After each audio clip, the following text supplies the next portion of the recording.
Head coach Brock's back, says he couldn't fall asleep the other night. So at 3 a.m. he started watching film from practice, and he says he was stunned at what he saw, that they improved at every single position. All right, Hugh, well, is this your first time in Champaign? No, it is. It is. It's an interesting area. Give me three. Give me three.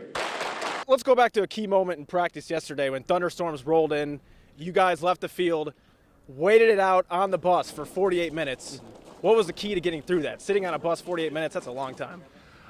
Really, at first we were kind of frustrated. WAND News at 6 o'clock rolls on with another edition of Tupper's Take with the one and only Mark Tupper. Hey, Noah. Of the Herald and Review. Did you have a good weekend? I know you made the trip up to Madison. No, it was terrible. I got a tweet from Mark Tupper right here. I'm going to read this. Now, this was towards the end of the game. At Mark Tupper tweets, came down to the media workroom to get started writing. I'd seen enough of the worst Illini performance of the season. A disaster in Madison. I don't know what else to say. You put it perfectly. Well, you know. 105. My dreams of becoming a professional football player aren't dead yet. A lot of talent at the wide receiver position could be a real strength when you talk about Dudek, Ricky Smalling, Carmani Green, Sam Mays, just to name a few. Now, you can come out here and check it out for yourself tomorrow, noon to 2, open practice, kind of like their pseudo spring game. We'll see a lot of live action tomorrow as spring ball wraps up. In Champaign, Noah Newman, WAND Sports. Well, the brackets are out. I've got mine filled out already. Your one seeds are Virginia, Xavier, Villanova, and Kansas. Here's how I see it shaking out.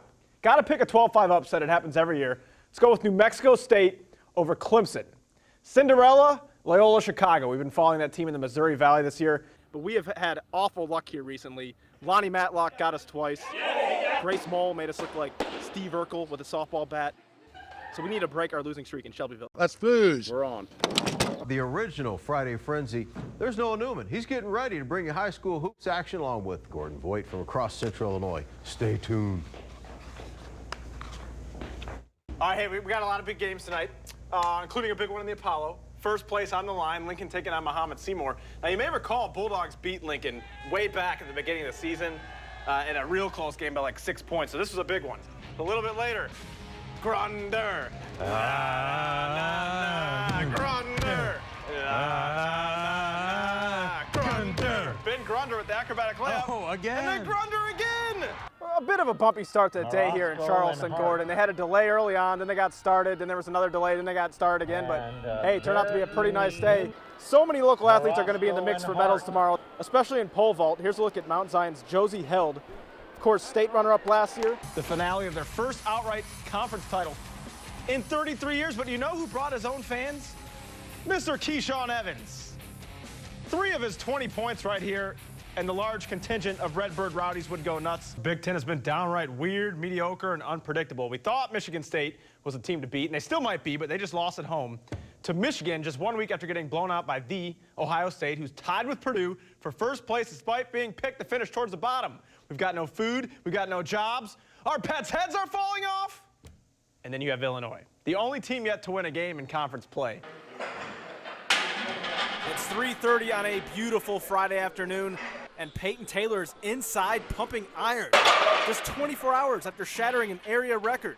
It's no secret what's driving him. Last year at state, I had a pretty good chance to play top 3 or even win it, but I choked and I scratched every throw in prelim. So after that, I decided to take track a lot more seriously.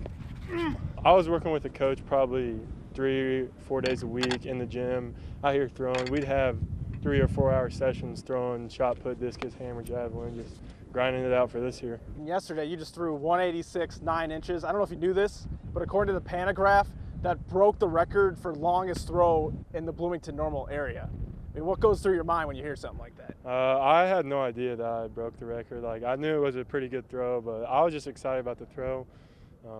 I guess I'm going for a state record now. That's on the top of my mind. What's your discus origin story? When did you first start throwing? I want the Peyton Taylor discus origin story. All right, so in 6th grade, Mr. Siebert, who's my coach now, was the junior high coach at the time, and he was like, you should do track, Peyton, you'll like it, you'll be good. I was like, I don't know, I like basketball. I was like, why not give it a shot? And I ended up making it state that year, and I was like, I'm pretty good at it, it's pretty fun, so I decided to keep with it. Man, all right, well, your biggest challenge this year, I don't know if you know this, it's not going to be at state. It's actually going to be right now. Your challenge is to teach me how to throw one of these discs. It's always been a dream of mine ever since I was playing track and field on Nintendo as a little kid. I've always wanted to learn how to do discus. So you think you're up for the challenge? Let's do it. Let's start with the basics. What am I going to be doing here?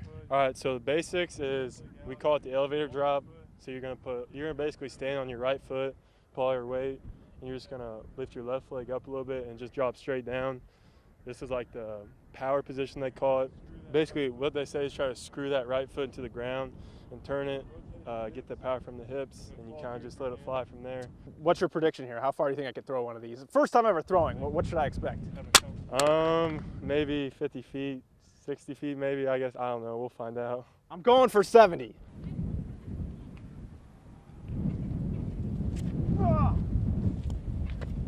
Not too bad. How far is that? Man, you'd be a pretty good coach. How did I look doing that? It was all right, but there's always room for improvement. What, that was like, what, 90 feet probably? Yeah, probably around 45, 50. About half that. Well, hey, best of luck rest of the season, and I look forward to seeing you in Charleston at State. Thank you.